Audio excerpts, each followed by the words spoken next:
We've been worried about everybody's feelings and being politically correct. You know what caused a lot of that shit? What's that? God blessed cell phones. We no longer make eye contact, interact with people, and we don't read body language. We don't give a shit. Yep.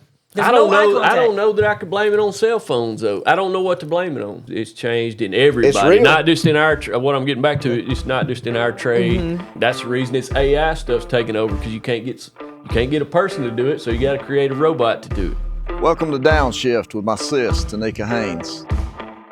We all know as shop owners, sometimes you got to slow down in order to speed up. And that's what this podcast is all about. It's time to downshift.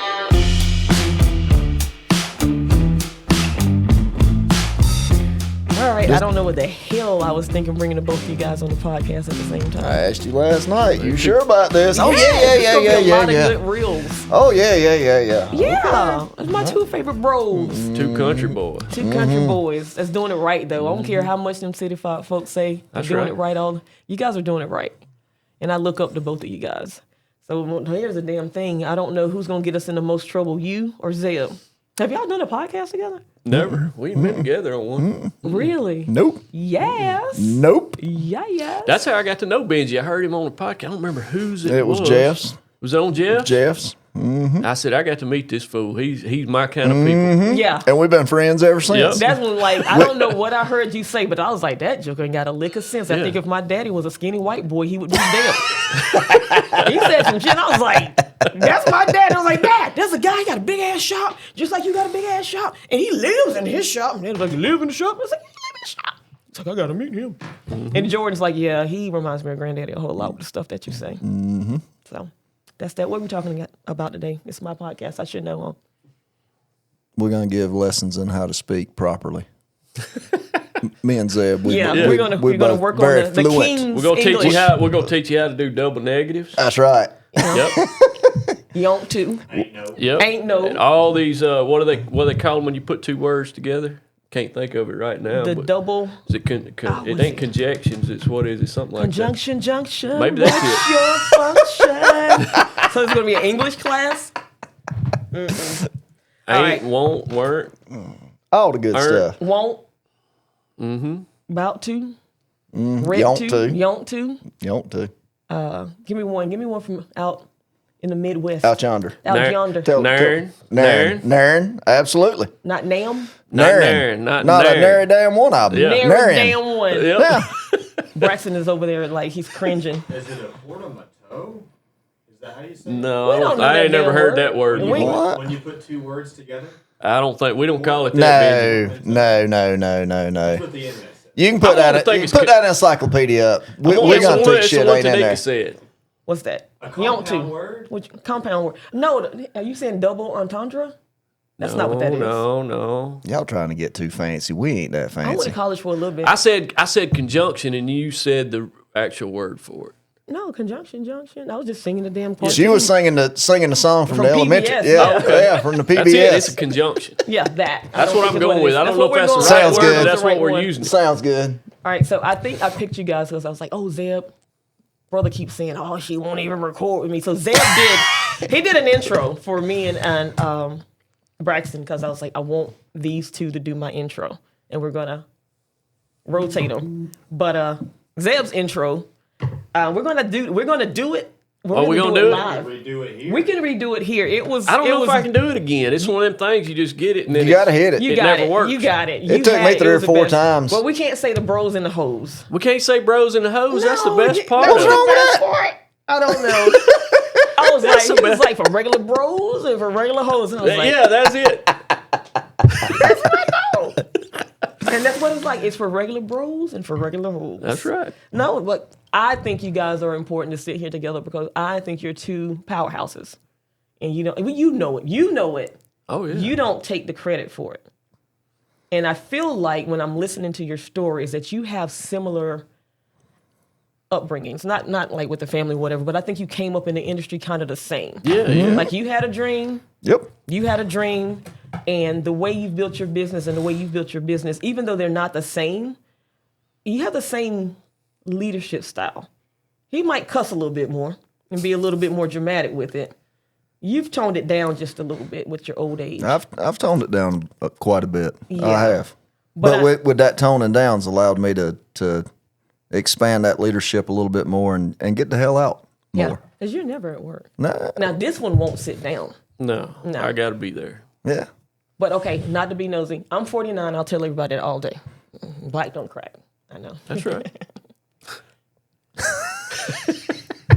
And how do you, Zeb? I'm 47. Okay. Benjie, you're 48. Just turned 49. Just turned 49. Just turned 49. So we're finna hit 50. Mm-hmm. And I've been in the business on my own for 10 years, but my whole life since I was 16. I got a check since I was 16. So y'all do the math. I'm not doing all of that. We just had an English class. With your wisdom and maturity, first of all, did you think you would be where you are now? And secondly, what in the hell have you learned in all of these years of being in this crazy industry that has nothing to do with a damn car? Oh, shit. We ain't got 6 hours, do we? We got an hour and a half. Damn. Now, I always dreamed of being where I was. Yeah. I had my doubts at times. We already know what to do. We've been to the trainings, paid for the coaching, learned the right way to inspect cars, build estimates, and talk to our customers. That's not the problem. The problem is consistency, because some days it only works when the right person is working. And when they're not, it's a whole different shop. So now you're stuck in that cycle. You need a strong team to run a great shop, but you need a great shop to attract a strong team. Make it make sense. That's why I rock with Detect Auto. Detect Auto streamlines your service processes with automations that save time, increase maintenance sales, and improve productivity without changing your whole system. It plugs in, guides your team through inspections, recommendations, and even customer communication. Now, that's not just based on memory or mood. That's how a shop runs. And let me tell you, I've been using it for over a year now. My ARO is up 63%. That's not new knowledge. That's just consistency. If you're tired of your shop depending on who showed up today, go check out Detect Auto. Book a demo.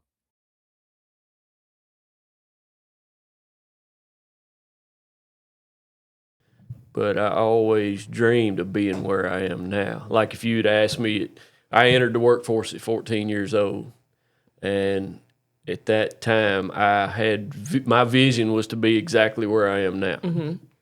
Now, it was so huge and so large that I never imagined that I would ever get there.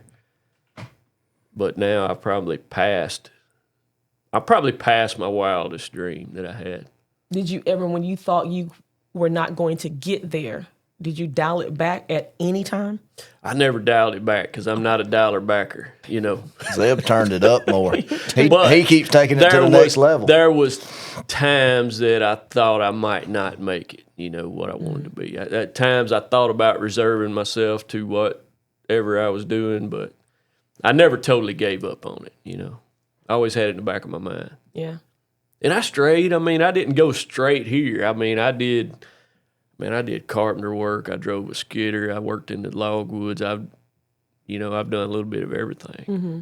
But you had a family you had to support. Yeah. And by God, that right there will motivate you. I always came back to this, whatever I was doing. It always, in a way, it pushed me back to this industry. If I was, I mean, like one summer, I built a house, a huge house. I helped build it. And even when I was up there hammering boards and nails together, I'd end up over there working on the company truck. On the company truck or the equipment or whatever like that. I always ended up with a wrench in my hand no matter what I was doing. So I ain't never got away from it. I started at 13, and I've told the story, you know, I wanted a horse. My parents said, you want a horse, get a job. And I got a job at a 2-bay service station. And I worked for that man for 17 years. Until I got pissed off and threw the radiator across the shop and said, you know, F you, I'm done, and left. But I've always been in this industry, never see myself anywhere else. But I think whenever I started, I never really dreamed of owning my own shop. I didn't. And if I had, I think I would have backed up a little bit and did a little bit more of the business side of it. Mm-hmm. Because damn, I made some stupid ass choices. I mean, just screwed up. And that's what I've told a lot of the guys. Look, I might not be able to tell you how to do it exactly right, but I can tell you how not to do it. Right. Because I've made the mistakes. Been there and done that. That's important that people hear that. because looking at you and looking at this dungalung over here, he's like, you think you got it all together? Nah, dude, I messed up. Like when we talked last, you was talking about, there's plenty of times I laid on the floor and I prayed to God. It's like, dude, help me. But then I think the best part of that conversation is you got your ass up and you did the work. Like I was in a meeting and somebody was talking about, I go home and I pray to God, and I was like, then what did you do after that? Like, because you thought he was going to come knock on the door and just, like, rescue you. He was going to see, like, a light and say, here, my child, I've come to give you. Like, I believe that the Lord gives you everything that you're going to have when you're born. You already got it. You just have to figure out how to dig it out and use it. And, like, you definitely have done a good job at that. So, kudos.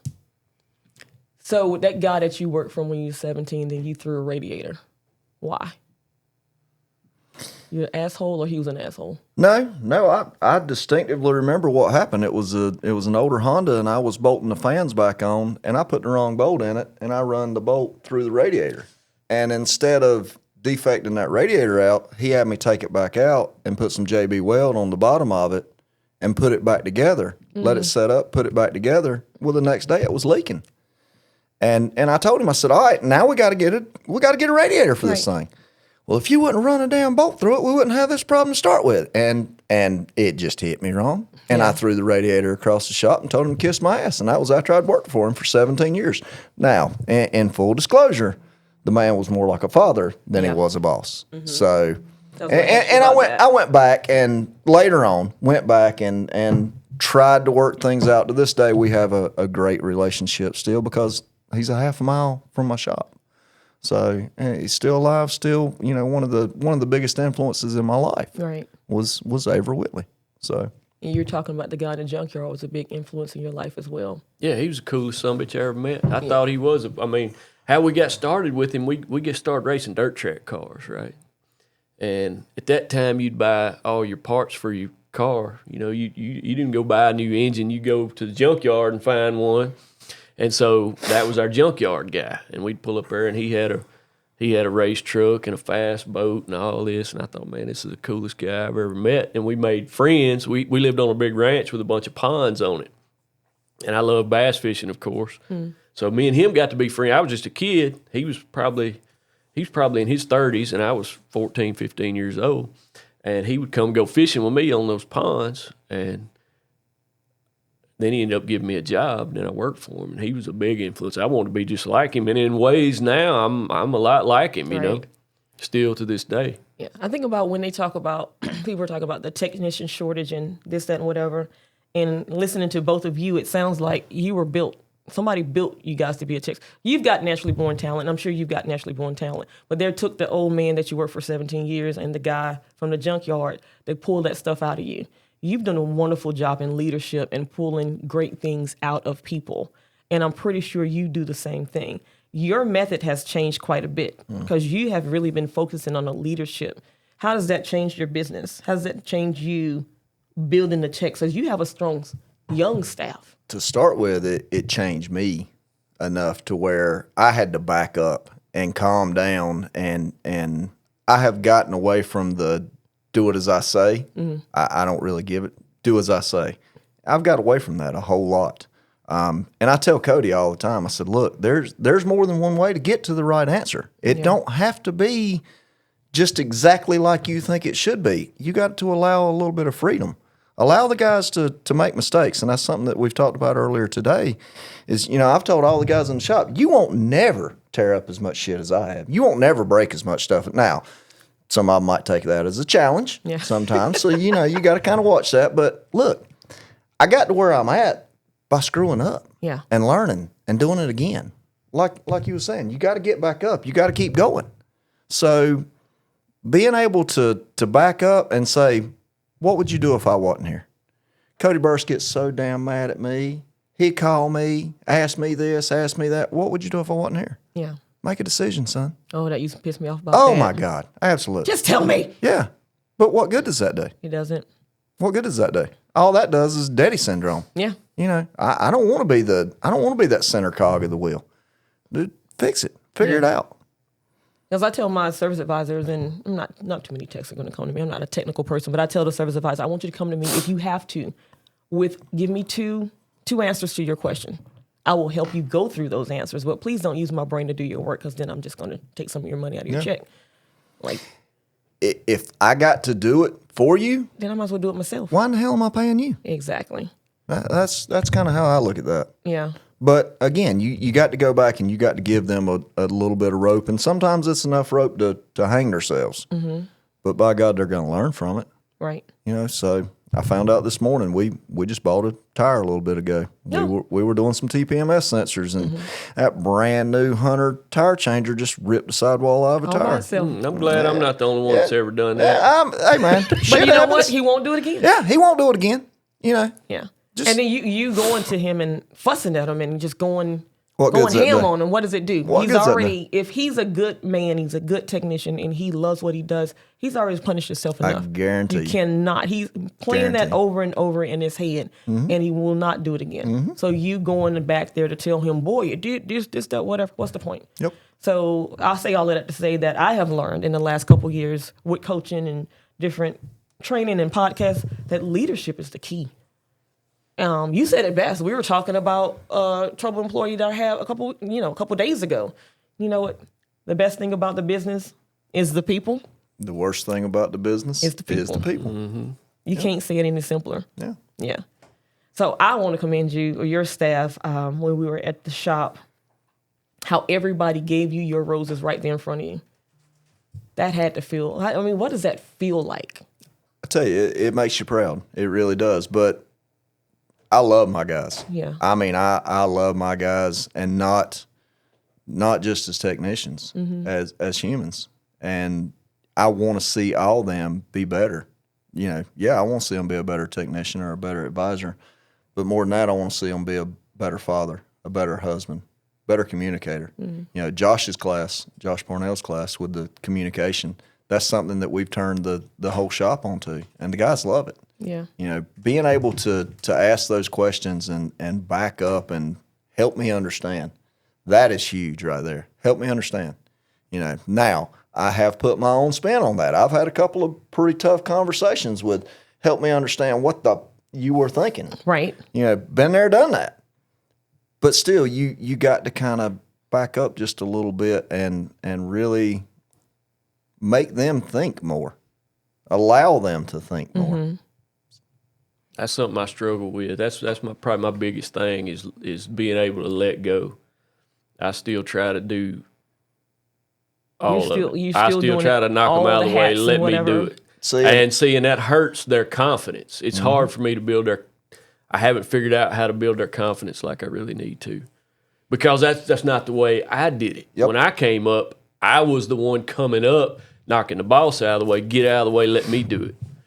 So I don't know how to, somebody that doesn't have that personality type, it's hard for me to learn how to bring them up, how to get confidence for them. So. Zeb, I was very much where you are with that style, attitude, whatever you want to call it, 5 or 6 years ago. I had employees walk out, I've made them cry, quit, whatever, right there. But I don't want it to be all about me. It's about that next generation. It's about all those other guys, and by doing that has allowed me to get a lot more of that freedom. You joke all the time. Well, you ain't never there. He ain't never there. Well, I'm still there some. Yeah. But by doing that and by giving them that energy to go in and make the decisions, that's allowed me to be able to back out a lot more. Now, I'm still, again, I've been on the phone with Cody multiple times this morning. Mm-hmm. I'm still available, but, man, it's nice to be able to kind of get away some. It really is. I'm enjoying it. Yeah, you can get to Florida a little bit more. But here's the thing. You say you don't think you're that type of person. I don't think nobody really is. I'm Capricorn all day. What I say, go. I know everything. Can't nobody tell me shit. But I had to learn that was not going to get me any further than what I already was. I always felt like I had to touch every car. I needed to look at every RO. I had to audit everything. Like, you didn't do this right, and why did you do this? Like, I was looking at everything.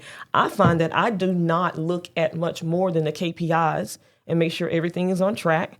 And I listen to phone calls. I do phone call auditing. So I audit the business, and I give them all the tools that they need to do their job. And I definitely want my team to be smarter than me now. It feels so good. Eyes not twitching. I'm here. I got here, on a Tuesday, a Wednesday? I don't even know what damn day of the week it is. Is it Friday? Yeah, I can't keep up with it either. Yeah. So leadership is not something that everybody's born with, but I do think that it can be learned. And it doesn't mean that you're not Kid Rock. You're not a superstar anymore. It's that you're just going to make a whole lot of little superstars. And that's what makes me feel good, that I can look at Haley or Stuart and I can sit there and coach them to a level that even if they don't stay with me forever, they will remember that Miss Tonnika did this for them. Yep. Same outfit, same thing for you. Absolutely. Yeah. And like Jordan called me from school a couple weeks ago. He was like, Mom, you're a really good leader and you're a really good boss. And I'm like, oh, damn. Thank you. Thank you. And at the end of the day, we can buy the things. We always talk about world domination. I want me every Mercedes on the lot except for the ones that start with C. And, you want to travel the world at oceans, mountains, whatever. But at the end of the day, when you're called up, I want to say a good job was done. I want my father to say, well done, child. Come on in here. I talked to you about a couple things, but come on in. You know what I'm saying? So that's what I feel about leadership. And it has really changed my business. So, I don't know. Maybe you should get on the leadership bus with us, Zeb. What's the saying? You can get anywhere you want to go in life as long as you help others. And help others get there. Get to where they want to go. Right. Yeah, so. Yes. How many techs do you have working for you now? Do you have anybody? I got 2. You got 2. I got 2 techs. We kind of run a little different. Mm-hmm. So I'm the diagnostic guy, right? I do the we got a DVI guy. He gets the vehicles first. He does the DVI, full inspection. He inspects everything. Then I come along. Before I even go to the vehicle, I look at that DVI and the customer complaint.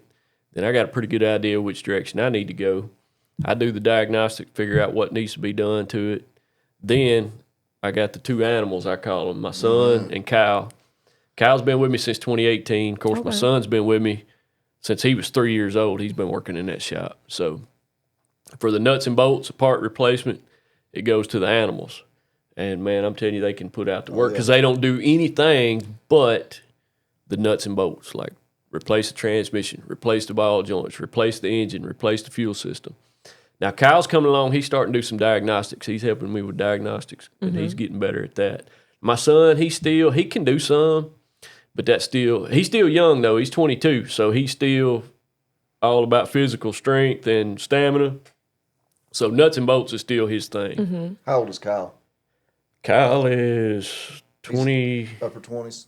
Yeah, he may be 30 now. Okay. Yeah. So he's getting up there as far as that goes. He's not as fast as he was, but he's still. But he's a hell of a lot smarter now. Yeah. Work Yeah, smarter. but he's still in his prime, you know. Oh yeah. So as far as physical goes, he's a Marine and everything. So matter of fact, he's gone right now he was gone all year last year, 25. Okay, I remember. Yeah, he was gone for the whole year of 25. He's gone for 2 weeks right now, some kind of military stuff. Mm-hmm. So, and then I got the cleanup guy. The cleanup guy, I talked about this on the podcast I recorded with Brian yesterday, and we call him the cleanup guy. And I really need to find a new word for that because that kind of sounds like a menial task, cleanup guy. Actually, the cleanup man is the man that comes to your wife's house when you stay gone all the time. His name is Jody. And there's a song in the African-American community about the cleanup man. I'll send it to you. Yeah, cleanup man is Jody. Yeah. It's a little different. We got to give him a different name because you call him the cleanup guy. Oh, no, don't call him that. He keeps the maintenance technician. Yeah, he cleans up and keeps it organized. When the nuts and bolts guys, when the animals get done, they got a mess. I move the vehicle out and I go drive it, and he comes in and he makes the bay look like new again, puts up all the gear, cleans up all the tools. Maintenance coordinator. And so that way when I pull another one in there, it's ready to go. Ready to go. You've got a good assembly line, but I need you to teach those other guys some of your diagnostic skills. Yeah. Kyle's getting there. He's working on it. Zachary still, he can do it, but he don't want to do it right now. So that's when he gets the want to, he'll once the hurts and the ailments start getting a little bit more and his shoulders. He doesn't he's not, believe it or not, he's only 22, but he's not a computer guy. So, a lot of a diagnostic Guys think you're sitting in front of a computer doing research, and he don't. He still don't. Me and his mama stay on to him all the time because he don't do his write ups on tech metric. He don't like doing none of that. He likes for me to walk in there and say, "Son, that truck right there, put that engine in." That's what he likes. What about like text to talk or talk to text, that kind of stuff? Is he open to any of that? He's not a tech guy.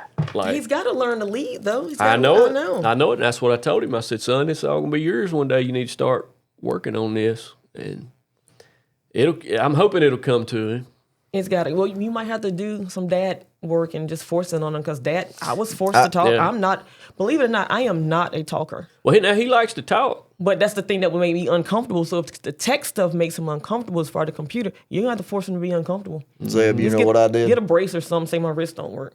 Whenever Cody come up to that front, and he's told this story before, me and Christy left for 3 weeks during COVID. We went on a cross-country road trip. Cody didn't have a clue how to do any type of service advising.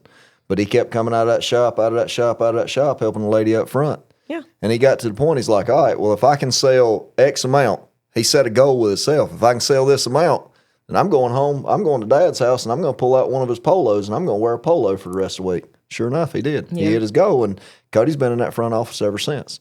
He was a technician. He loved the tech side of it, but boy, he has really excelled on that advisor side of it. Yeah, that kid's grown a whole lot. He has. That kid has grown a whole lot. He's 25. He's 25, and like Zachary, I mean, he's grown up in the business. He's been out there his whole life.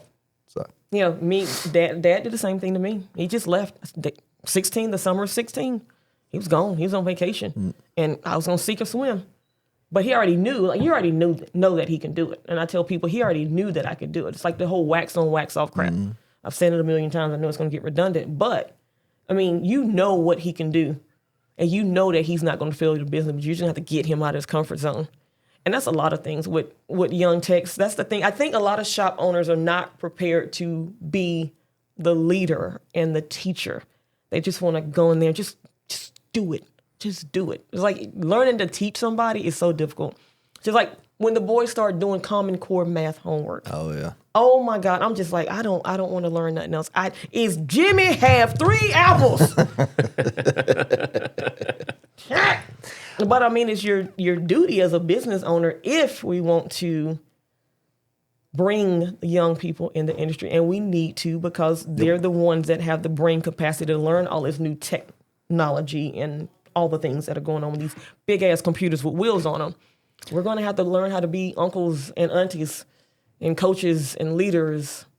And if you have to throw a wrench at them, just teach them how to duck.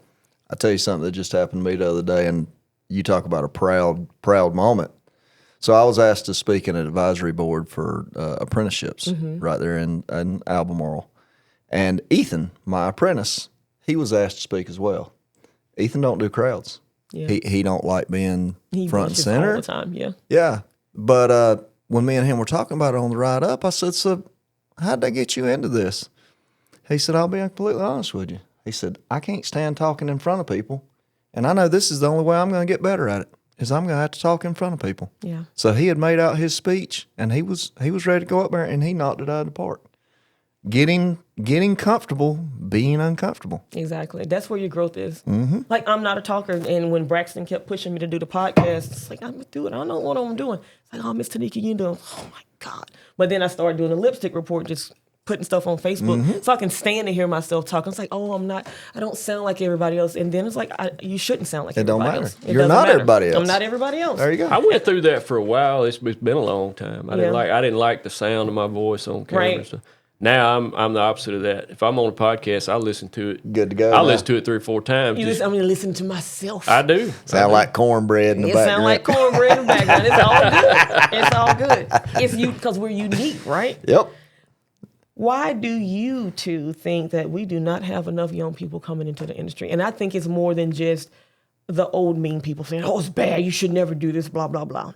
In my opinion, I believe that, one, remember we used to have career day? Mm-hmm.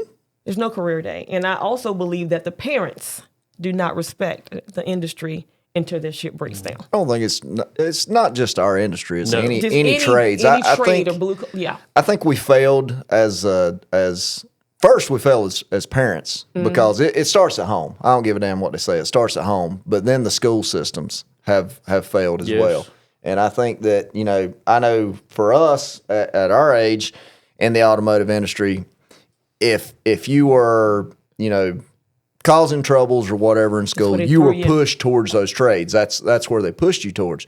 Well, now I think we're really starting to reap what happened, what we sown, and try to get a plumber to come out to your house or try to get an electrician to come out. By God, you're going to pay for them. That's a big problem I got. You hear all these talking heads talking, well, look at the HVAC industry, look at the plumbing. Man, it ain't no better. It's probably worse. Yeah.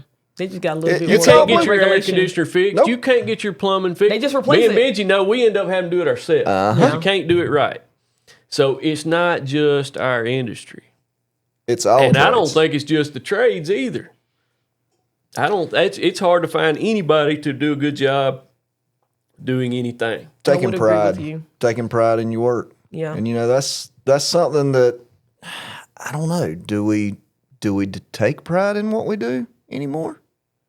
I mean, I do. Oh, yeah, I know You I guys do.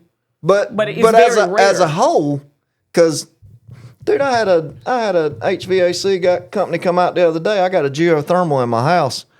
I was so damn mad by the time they got done. Had I not been in Mexico on vacation, I'd have killed somebody. They're supposed to be there on Wednesday. They show up on Friday, broke a water line up under the house, tore insulation. Oh hell! I could name all of the trades that everybody talks about: plumbing, HVAC. Because I just got through building a building, and I had a house. I had 2 houses, and in my old shop, I added on to it 3 times. I have dealt with every organization that they talk about is so great, and not a single one has done a satisfactory job for me. But other people don't know that because they don't know what to look for. Right. Right. So you know better. My electrician, I'm not gonna name his name. Well, he's your electrician. He ain't got that many damn names to go with. And he ain't the one that I deal with now. He's the one that worked in my new building. That was the word. He's got every license certification that you can have. And he screwed up more. That's a lazy, sorry piece of shit. I'll go on and tell you. Laziness is serious. There's some lazy individuals in all trades. I'll be fixing electrical stuff in that building for 10 years before I get it all straightened out. Wow. It's nothing big. Yeah. It's just not pride in his work. Yeah. That's wild. But that is So they're always talking I don't want about to get political and say that's just a miracle right now. But that, for me, in my opinion, I think that comes from lack of the village. When I was growing up, there was a village around you. There was your neighbor, the mean old lady up the street. Anybody can whoop your ass. And anybody can look at you and you knew, okay. For example, in high school, Benjie in high school for you, I had 15-inch subwoofers in the back of that 87 Volkswagen Golf. And I had 4 of them. And then boom, boom. But if you pulled up to the light and there was a little old lady, whether you knew them or not, you turned them down. You had respect. And so respect has been leaving, and we've been worried about everybody's feelings and being politically correct. You know what caused a lot of that shit? What's that? And God blessed cell phones. We no longer Make eye contact. interact with people, and we don't read body language. We don't give a shit. Yep. I don't know that I could blame it on cell phones though. I don't know what to blame it on. I think I blame it on lack of family. I don't know what we can blame it on, but it's changed in everybody, not just in our. What I'm getting back to, it's not just in our trade. It's just not. It's not in just the trades. It's in computer programmers, everything. That's the reason this AI stuff's taking over, because you can't get a person to do it, so you got to create a robot to do it. True, because walking to McDonald's, you really didn't even talk to anybody. They want you to use a kiosk. I literally walked out of Bojangles the other day to wait fueling connection. I was like, I gotta push. Let me just get in the car. Never mind. I'm not doing all of that. Christy was talking when she got the soda last night. She went and got those 2 sodas, and the girl wanted a tip in a convenience store. Paid $9 to get 2 sodas, and then she asked for a tip. Then wanted a tip. Then wants a tip. Yeah. So we've got our own self to blame. So how do we fix it? I don't know. I've been studying on it a long time. I really don't have an answer. I wish I did. Because we got people like Jordan. Jordan got a 96 on his some kind of diagnostic test in Mercedes. He shared that with me this morning. Got 96, and what he had to do is show all of his work. And so he sent me to the board and had all the papers on it. I don't know what the hell I'm looking at, but I was like, that's a lot of words. You've got these kids like Jordan Santana wants to be in the office. You've got the outliers. We got to find the outlier kids and pull them in and be uncle and show them, but not be soft on them. Because I was never soft on my kids. Now I love the shit out of my children. Never soft. Because Carlos will tell you, when Jordan worked for him, he's like, I didn't even know my shop was that dirty till your son came and cleaned it up. Because I am determined to make my kids a very productive part of society. I don't care what you do. I don't care if you're sweeping the floors. I don't care if you're the maintenance guy at Stroker's Diesel. You're going to be the best damn maintenance guy in the whole world. I don't think these kids walk around with the pride because they don't have a parent to teach them about the pride. There's no community. The teachers are burnt out. It's just like a whole domino effect. So I'm just thinking all the time when I hear people complain about nobody's coming into the trades and this, that, and whatever, and these kids all think they can be gamers. I think the kids just are lost and they don't know where to start. And they don't have anybody to trust. Well, I think that's the only way you can save them. You're not going to save all of them, so you still got to be hard on them to find those outliers. You can't bring them in there like everybody's teaching right now. Oh, you got to bring them in there and pet them and buy them tools. I don't think that's how you do it. Right. I think that's just going to make the problem worse. How do you find them? What are you going to find them at? I don't know where you find them. You just bring them in and beat on them, and if they survive the beating, then they get to stay. If they don't, they go. I'm going to beat them. Well, hey, I mean, that's some truth to that. Think about it. Toughen them up a little bit. The two animals I got, they survived the beatings. And there's untold numbers of them that didn't survive the beatings, and they left. Right. You know, I had one. That's why right now I'm not even studying on an apprentice. I tried to bring one in. It started in the same old deal. Oh, I just want to work for you. You got the best. You know, you're the best. You're all this. This before I even had the big shop. You know, you're the elite. You're this, that, you're that. I just want to learn from you. I'd work for you for free just to get a job there. Yeah. All this, whatever you can have, if you can just hire me to tie your shoes, I'll come in there and work. So I did, and he come in there and he did good at first, you know. And I did everything for this boy within reason. You know, I didn't bring him in there and pet on him, but I was easier on him than I was on my boy. And I was good to this kid. I bought him a truck for his graduation. He had an old raggedy car, and it was always breaking down on his way to, or his mom or somebody had to borrow it or this or that. So I bought him a truck for graduation so he could get to work. He drove that truck about 2 months, and then he started driving his old car again. I don't even know where the truck went. Uh-oh. And then I'd get text, I'm not going to be at work today because of this. Not going to be at work today because of that. And then it finally got to be where I just won't be at work today. Oh. And then it got to be, it wasn't even. He just didn't show up without communicating. Won't even show up. Yeah, well, no. he was a shop cleaner. That's how you start at my place. Right. And then I started letting him work on a few trucks, you know, and the work was not good. So just like my boy's been fired. I've been fired several times. How many times you fired Cody? Cody's been fired. I never even fired this boy. And then we moved into the new shop, and he started doing pretty good over there. And I said, well, you know, at that time it was a horrible experiment. I built a lot of those rooms in there where workers could stay there if they wanted to. So I said, you can get you one of those rooms up there, you know. I said, but I only got one rule. You can't bring nobody over. Nobody's to come over here. Broke the rule. So I kicked him out. I said, you got to leave. This fool brought, one time, this before I even kicked him out, didn't even kick him out for this, should have. Him and another one was staying there. And we had the best month we ever had, not because of them two, because of the rest of the crew, but they were there. So everybody in the shop got a big bonus because of that. And they went and put their money together and bought as much dope as they could buy. God almighty. And I walked into the break room, because their rooms was right above the break room. I walked in the break room that morning, and the break room is open to the customer. Mm-hmm. It smelled like whatever in there. It smelled like Jamaica man.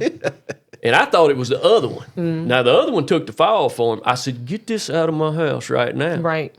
And ended up firing him that day for loose bolts. Fired that one. Well, then we get the iPad that the other one had, and text messages started coming in between those two. Found out this other boy took the fall for the apprentice. It belonged to the apprentice. So I told him, I said, I'm going to give you a second chance. I didn't fire him. Mm-hmm. And then it wasn't long after that, he brought somebody in my house. When I wasn't there, nobody was there. Somebody I don't even know. So I kicked him out of there. He didn't like that, and that's when things really started going down. Right. And I remember that week before I finally fired him, every day at 2 o'clock, I got to go. He had a lot of family problems. So I thought he was having family problems. I got to go. I got to go. Every day at 2 o'clock. And then he sends me a message. Just let me know when you got something for me to do, and I'll come back. And that's a little arrogant. That's when I knew. He didn't like that he wasn't getting to work on cars no more. Mm-hmm. But he'd been messing up. I mean, he put a battery in a vehicle, the same kind of vehicle, put it in backwards twice. And at this time. So the last text message I got was, I'm not coming into work today. I said, just don't come back. Don't come back. Back it off. If you can't be at work, just don't come back. No. Well, then he was mad at him and his mama and his whole family. I was evil, arrogant. I since I got money, I'm mean and all that. I think I'm better than everybody else. No, it's because you didn't do your damn job. It's so funny how people would deflect and blame everybody except for looking at themselves. So when I got rid of him, I hired a 70-year-old man, and my shop has never been cleaner. Mm-hmm.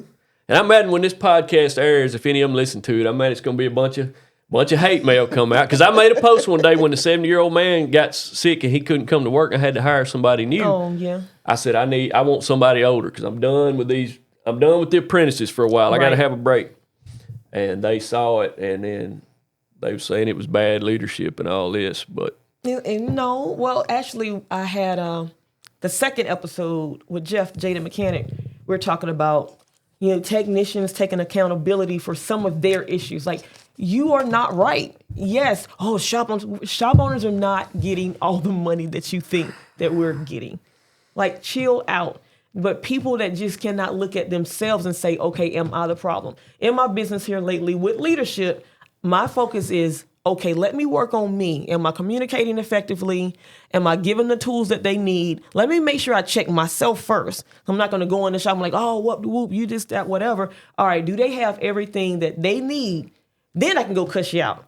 So I had a tech, and he was a decent guy. He wasn't the best, and he made mistakes, and we found a lot of mistakes after he left. But to God be the glory. That is what it is. That's what it's going to be with anybody. Oh, yeah. But the way he quit that job after I felt all the things that I did for you, I had 2 of those that I poured into, and then the way they quit the job or the way they left things, I was like, I cannot believe these people, but I believe it just has to be the way society is right now, and they get away with it.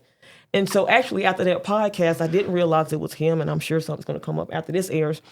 But he put under, and I didn't know it was him, he put under that clip, I wish I didn't rage quit. I wish I had the conversation. So the one, that tells me I was doing something right. And 2, he has regrets. Calm the hell down. Like, dude, if you're missing a bolt out of something, you are the problem. You can't get mad at me because I had to reprimand you. Grow up. You still got to have pride in your work. You got to have pride in your work. And if the owner of that shop is irritated or mad and you do have to be spoken to, you got to remember the same way a technician says, my toolbox got wheels. Our shop ain't got no damn wheels. You make a mistake, you can leave. I can't go nowhere. That's right. My name is on that building. Calm down. What I say, go. Whether, like my dad said in the podcast, and I know it sounds arrogant, I'm right even if I'm wrong. Because I've got to pay for all of those mistakes. Mm-hmm. So I think that's the thing about technicians they don't get about shop owners. It's not always about a KPI. It's that we are ultimately responsible for everything that goes under that roof. Your toolbox has wheels. But it's not just responsible for just our shop. We're responsible for family, families. Food, and that's health where insurance, taxes, and everybody all of on those that things. highway. Yep. Everybody on that highway. Because if something happens to that vehicle that you just fixed, it's our ass. They're coming after me, not the technician whose name's on the RO. Yep. And if you're not willing to take that responsibility, shut the hell up. Because I have to take full responsibility. That last problem cost me how much? $20,000. Mm-hmm. $20,000. Give me $20,000. Mm-hmm. Shut the hell up, then. Yeah. Where was that little fucker when I was laying on the floor of my shop face down begging to go out? I was wishing my toolbox had wheels. Where were they when I was there with my damn 2 kids and we was them sweeping cracks and corners and shit, and I'm there on Friday, Saturday, Sunday, Monday, Tuesday, Wednesday. And now you gonna say something about I'm not at work every day? I wish I would. Mm-hmm. Yeah, talking about leadership. Let's talk about leadership. Let's talk about building a brand and building a business and having respect in the community and being able to walk into Walmart. Like Santana said, he was in Walmart and somebody called his name because he's like, Mom, 3 people said something to me. I don't know who these people are. We are part of the community. That's right.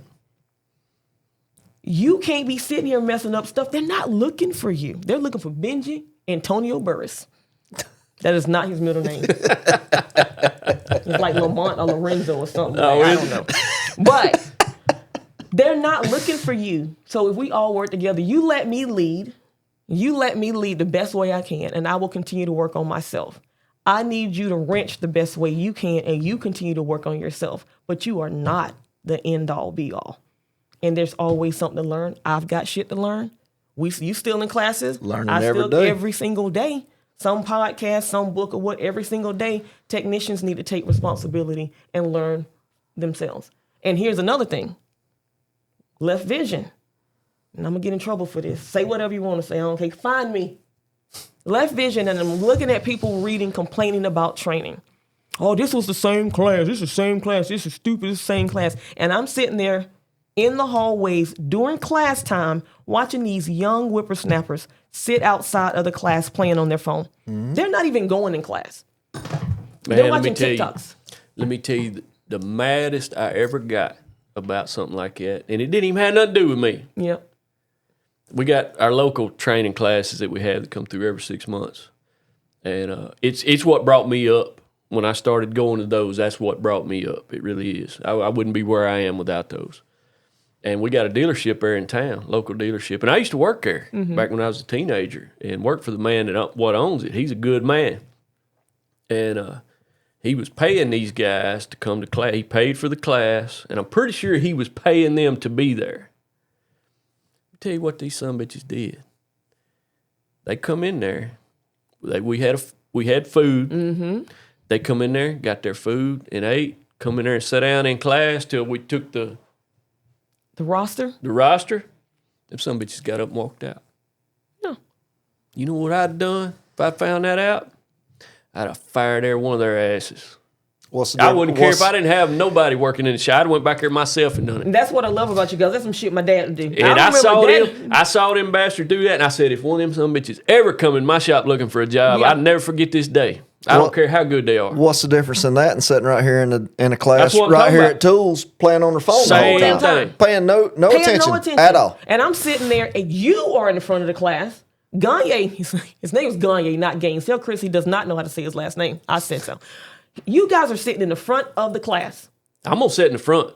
And these kids are in the back of the class playing on their phone, looking not at the TikToks. Not paying a damn bit of attention. Then they're on there listening to podcasts, good or bad podcasts, and they're like, yeah, I'm not getting enough money. You ain't worth all the money that you think you're worth, baby. I watched you. You did not go in there and learn anything. If I'm paying for you to go, I'm paying for you to go. I'm paying for your hotel room. You're having fun. You're networking, having food. Please get the knowledge. Because the shop owner's not making you go to class. It's an opportunity for you to learn. Because when you leave that shop, if you leave that shop, you're going to leave with more than you came with. Mm-hmm. And you're getting it for free. You're not having to pay for it. He can't take your knowledge when you leave. And then another thing, I don't know how you guys feel about this. Sometimes shop owners are just shit. Yeah, and they will not invest in their staff. And they don't invest in training and whatever. But I think we got a whole pretty much a state full of them. I don't know I ain't met nobody from Arkansas here. It's not that many of us out there. I don't know if it's 10% or top 5% or whatever they say, but they're not training each other. And then they won't run their mouth about shops like ours. Oh, they charge too much. They ripping them folks off. Yeah. They ain't got a damn clue. They have no clue. No idea on financials. I just met a guy right here at Tools last night. Had dinner with him. He's from a Firestone. He said point blank, he had never, this is his first training event ever. He said, I never knew anything about this. He heard about it on Jeff's, on the Jaded Mechanic. So he came and showed up. On his own time. They would not pay him at all, pay him for being here. They wouldn't pay for his classes. They didn't pay for anything. He said, all right, well, y'all going to have to figure out how to do it for 3 days without me. He's here Thursday, Friday, and Saturday, paying for his whole way. That's the kind of people right there that's what we that need. we want. That's that's what we Same want. thing with Stewart, because I hired Stewart maybe 2 weeks before ASTA, and he said he had never had any training. Yep. And I'm investing in him. He's with Elite right now. I invest in training. He can take it with him. But here's the thing. If you are out there in the internet world, Beyonce's internet, because she owns it, and you love this industry, you hear about training. I'm talking to the camera. That's why I'm not looking at you guys, because this is a very deep moment. Go by your damn self. Whatever you got to Take do. whatever you got to do. Yep. If you want to be better, do not wait for your management to do it. You might be in a shitty shop. You'll stay there until you get yourself trained. Because there's plenty of shops out here that are looking for you. You can go to the training. You do not have to belong to a business to show up here. We are here, networking opportunities, just learning who people are and having conversation. Because trust me, we pee and poop just like you do.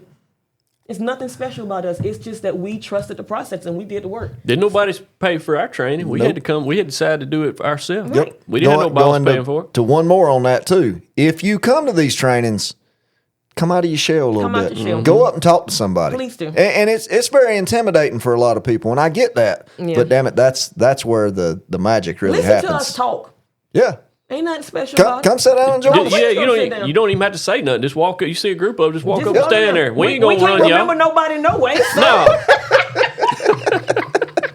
we'll just be like, yeah, I ain't seen you in a long time. Who the hell was that? But no, yeah, if your shop's not investing in you and you are a technician that is really, truly dedicated to what you're doing, you are allowed to go and learn on your own. There's Audible, there's podcasts, there's the internet. The internet was not available it was available. It took like 10 hours to dial up. But you guys have so many tools now. Mm-hmm. There's so many tools. So quit the excuses, quit your bitching. If you want to be better, get better and get in a room with better people. And I'm going to get off of that soapbox because I feel strong about it.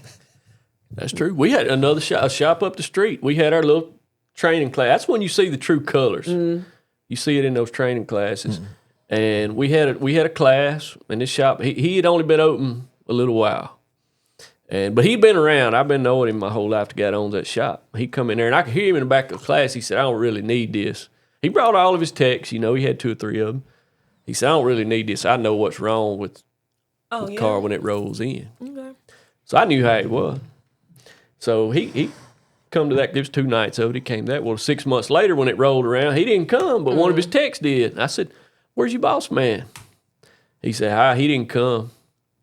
I said, "Yeah, he knows everything, don't he?" He said, "Yep." Everything. He said, "Yep." He said, and he told me he didn't know why I was wasting my money coming up here. That's a shop owner told that to his tech. Because you know what? Sometimes What kind people of- want So the to just keep tech their thumb. had to pay his own way Tech had to to go pay his in. own Yeah, way. so What that's kind of- bullshit. What is that, man? I think it happens That- more often than I'm aware. The more I speak to people and the more I do these podcasts, I realize there's some shit shop owners out there. Oh, it Sure is. is. Sure it is. really is. And we joke about it, like Mike Allen jokes about it. I'm a horrible shop owner. There's some people that's not even trying. No. And that's why the technicians are frustrated because their backs are being broken without respect. Like they're really being used up and not poured into. And they think everybody's like that. Everybody is not like that, Nope. dogs. And if you find yourself in that position, please, just find your way out. Boxes got wheels for a reason. Them 2 buses That's, got that's what they say. Roll it. Roll it. Roll it to an independent, because even the dealership does that. The big box stores, they'll get this young kid. The kid is hungry. He's bright. He's ready. He's been landing Legos for all his life. Get stuck in a loop tip. Throw them on a damn And, loop and that's a rack. problem because they'll get the good ones, and then we get the bad ones, like that little apprentice I was talking about. It's hard for us to attract those good ones Because it's not shiny, and you're not shiny. You don't have the crispy uniform and all the things that you think are important, and you're missing out on the fundamentals. Go into any of the community colleges though that the corporate Yeah. and the it's dealerships Toyota. are putting the money into. You've got the Toyotas, the GMs, the Fords. I mean, they're dumping a shitload of money into Right. that. Look, dude, we can't compete with we that. can't do that. But what can we do to be better? How are we going to draw those checks? Draw those young folks Well, in. I've tried to explain to them till I'm blue in the face that, yeah, it may look better, but in the end, It ain't. it ain't. The money's ain't. not better. The building may look better. Don't look better than mine. It don't look better than y'all's. Y'all's are nice. Yeah. Y'all's ain't huge, but it's Right. like mine, but it's nice. Right. It's nicer than the dealership I worked in. And even with my service advisors, same thing for service advisors at the dealership. They're burning them out. They're burning them at both ends. And I'm like in the service advisor group on Facebook, and I'm sitting there laughing. Like, you deal with this? They get on these podcasts. They're on Jeff's podcast Yeah. all the time talking about the stuff that they go through. I'm like, you can solve this tomorrow. Go work in an independent Yeah, shop. work in an Get your independent ass shop. out. We're all We've got begging. the same thing. Got health insurance, life insurance, disability insurance, all of that. And shit, I work 4 days a week. And Stuart, like when Stuart first started working for me, it just blew his mind that we were not doing 50 cars a day. I'm like, dude, we're not doing that. Just like, oh yeah, you can tell that customer no. We can refuse service. Well, we had to take everything. We ain't. No, we don't do that over here. We you ain't. saw, you His saw, ARO was like $300 when he first started. That joker is writing up $1,200 a week ARO right now. It's crazy. But he's just like, now he's like, oh, this is just refreshing. And yeah, what do I do on Fridays? Like my new tech came from the dealership, Mazda dealership. I don't know what to do on Fridays. Go fishing. Yeah. Oh shit. Now he's got his fishing rods in the car at all times. But you saw a few years ago, I'm not looking for nobody now. We had a Yeah. slowdown in 25, and I'm burnt out on hiring right now. But I put the word out that I was willing to pay whatever. You just send me your list of demands. Crickets. Like, you can solve all them problems that you're having. We'll just solve them right now. Whatever you want, just put it on a piece of paper, and I'll see to it you get it. Yeah.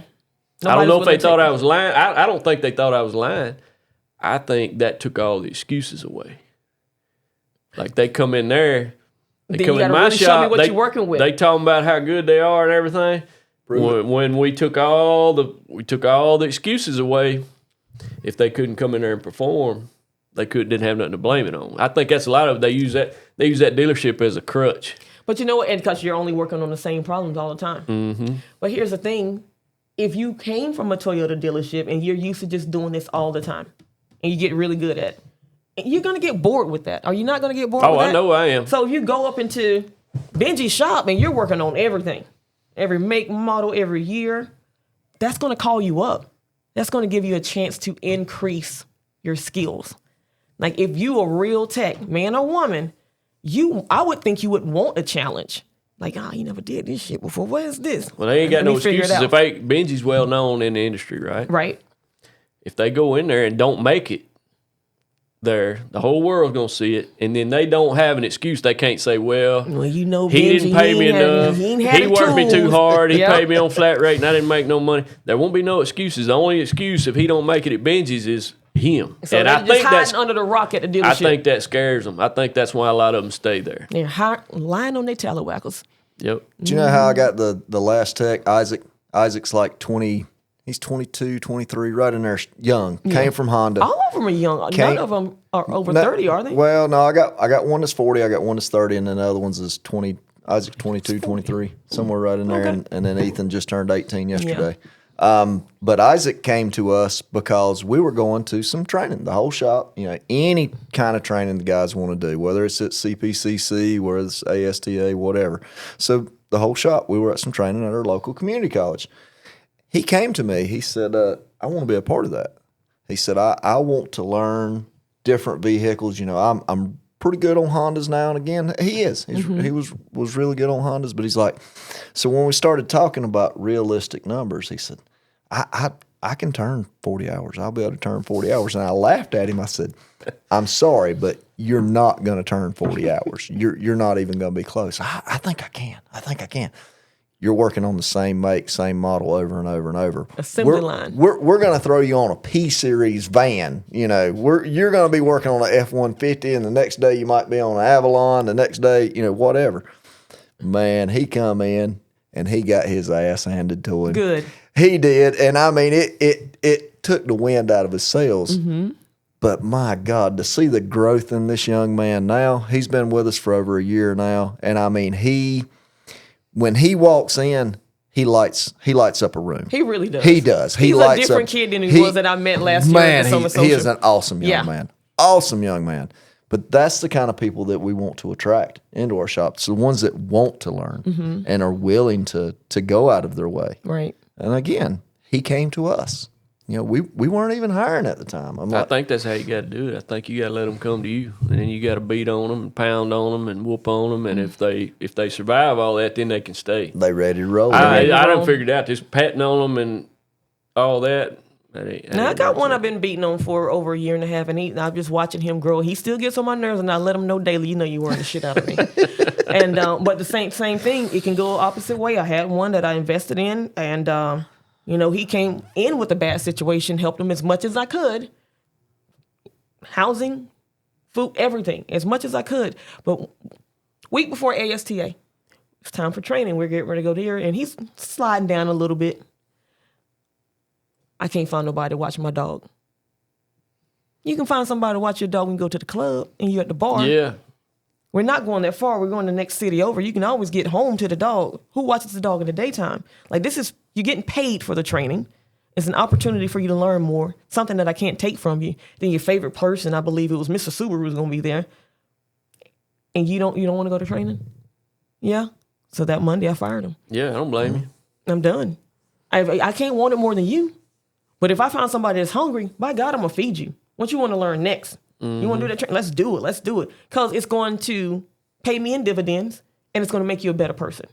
So I'm winning on both levels. I'm making the industry better, and I'm making you better, and I'm making my shop better. So for the people that do not invest into your techs or even your front office, your service advisors, like you're just throwing somebody in there on the phone with no training, and then you wonder why shit don't work out. That's on you. That's where leadership comes in, and that's the difference in me from 3 to 5 years ago to now. And people really have to go understand that you are going to have to drink that Kool-Aid. Oh, I shouldn't have to pay for leadership training. I know what I'm doing. No, you don't. Bullshit. You don't. Bullshit. When I think about, we used to laugh about my ARO when I first started with Rick White. Shit was funny. I had no idea I was like, y'all making money like that? Ain't no way. Ain't no way. What? Y'all making money? It's like, oh, this is not good. I should not fix that lawnmower tire in the middle of the day. You know, lawnmower tires don't make money. Damn. But I'm serving the community. Fix your mindset, all that good stuff, and it all trickles down, and you get more money in your pocket, better people. Yeah, all the things. What are y'all doing tonight? Is there any party or anything tonight? I don't know. I ain't heard. I don't know. Probably. I couldn't hang last night. I might be able to hang tonight. We made it to 11 o'clock. Made it to 11. I was going to say, it was still later down. But what you talking about? I was headed that way at 9 o'clock. We was dragging because at 9 o'clock I was like, I'm finna go lay down. Then everyone was like, I'm finna go lay down. Rachel come out with them margaritas. Daggone margaritas. Oh, hell. Here and we go. couldn't say no. No, I was able to say no. Keith got me on that Blue Moon, though. I was going to bed, and I stopped, and Keith and Brian was there, and I'd never had a Blue Moon beer. He said, let's just get one that's good to kind of cap off the night. So I stopped and had one of them. I didn't get a margarita, though. Next thing I know, you got a glass of milk. I was like, bro, went upstairs with a glass of milk. Now, I gotta have my glass of milk with my BC. I was like, what is that? And he's like, I thought it was a White Russian. I was like, he's like, some milk. I'm a milk drinker, though. I can sit down and drink a gallon of milk. Nothing wrong with that. Toe up from the floor with some milk. Y'all be like, what is wrong with her stomach? That's my favorite drink. No, sir. No milk. That was funny. I was like, what the hell is that? That was some milk. I got to go take my BC. Yeah.